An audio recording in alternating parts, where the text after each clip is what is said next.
Hey guys, welcome back to my another video.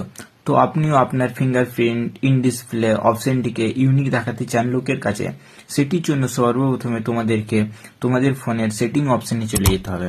Setting অপশনে চলে আসার পর নিচের দিকে একটু স্ক্রল ডাউন করবেন। স্ক্রল ডাউন করার পর আপনাদের সামনে একটা অপশন চলে আসবে ডাইনামিক ইফেক্ট বলে, সেটির অপশনে ক্লিক করবেন।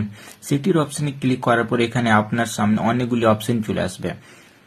এদের মধ্যে নিচের দিকে স্ক্রল ডাউন করবেন এবং দেখবেন ফিঙ্গারপ্রিন্ট আইকন অ্যানিমেশন, সেই অপশনে ক্লিক করবেন। সেই অপশনে ক্লিক করার পর আপনি এখানে আপনার পছন্দ মতন যেটা আপনার পছন্দ হয় সেই অপশনে ক্লিক করে আপনি অ্যাপ্লাই অপশনে ক্লিক করে দেবেন। অ্যাপ্লাই অপশনে ক্লিক করার পর আপনার অ্যানিমেশনটা অ্যাক্টিভ হয়ে গেছে সেটি দেখার জন্য ফোনটাকে অফ করবেন এবং অন করবেন এবং আপনার হাতটি দিলেই আপনার অ্যানিমেশনটা খুলে যাবে। ভিডিওটি ভালো লেগে থাকলে ভিডিওটিকে লাইক ও চ্যানেলটিকে সাবস্ক্রাইব করে দিবেন। আপনাদের একটা সাবস্ক্রাইব আমাদেরকে অনেক মোটিভেট করে।